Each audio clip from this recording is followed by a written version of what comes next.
Hi, it's Stephen Lewis, and all right, it's finally here. Aquaman in theaters this weekend. Now, if we're going by the numbers, it's been an up and down battle for the DC Extended Universe. They have not even come close to what Marvel is doing, and I think part of that stems from the fact that Marvel has had one guy in charge of everything, that would be Kevin Feige, and he's had a concrete plan since about 2009 or 10 as to where everything is going to go. And we've built up to that, and we've gotten used to the characters, and we fell in love with some of them, hated some of them, and here we are now. Well, with the DC Universe, it's been kind of different.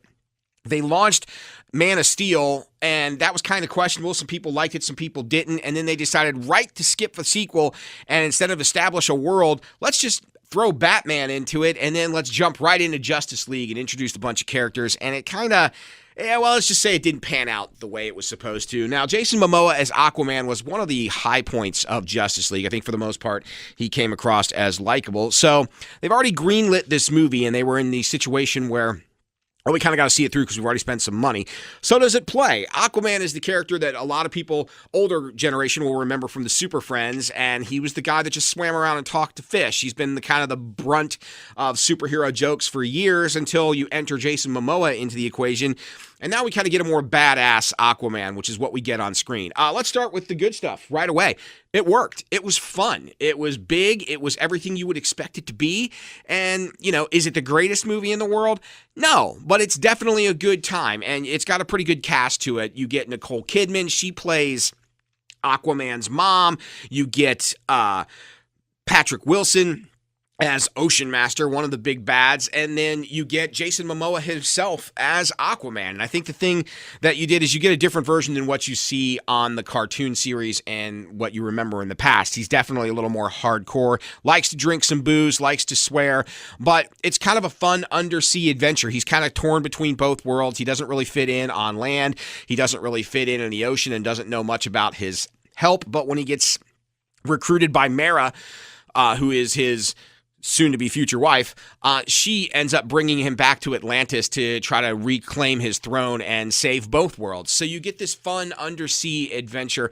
I give him a lot of credit because there was a lot of CGI in this, and how they made it look like they were underwater and actually functioning is a true treat in itself. The CGI does become a little shaky here or there, but for the most part, it's watchable, it's fun, it's a good time, and it plays very, very well. Hair in certain places kind of looks iffy, but for the most part, they pull it off, which I can't believe that they did, because one of the biggest complaints with the first look at Aquaman that we got in Batman versus Superman was you could clearly tell that the dude that could breathe underwater was holding his breath. They erase all of that, and they definitely function under the sea, so to speak. You also get some good characters like Black Manta. They bring in this really cool villain who is just that. He's a villain. He has issues with Aquaman that we find out in the beginning of the movie, and they carry on throughout it. And he has one goal. I just want to steal money, and I want to kill Aquaman, which is pretty much all you need as a bad guy. Don't make me feel sorry for the bad guy. Just give me a bad guy, throw him out there, and that's what they do with this. Now, Jason Wan, first-time superhero movie director, and this is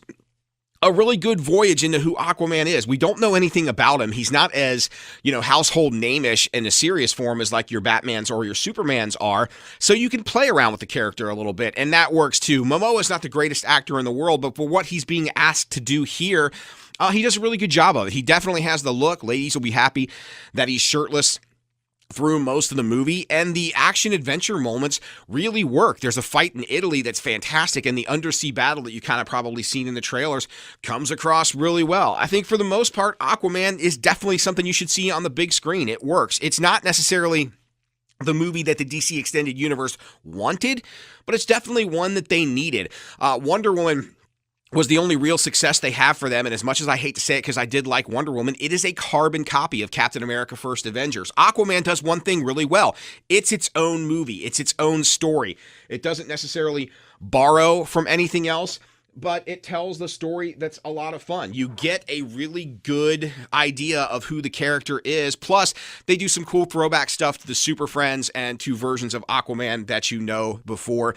Visually, it's cool. The characters work. The cast works. I still think DC needs to figure out how to do Superman and Batman the right way if they're going to have any kind of real longevity.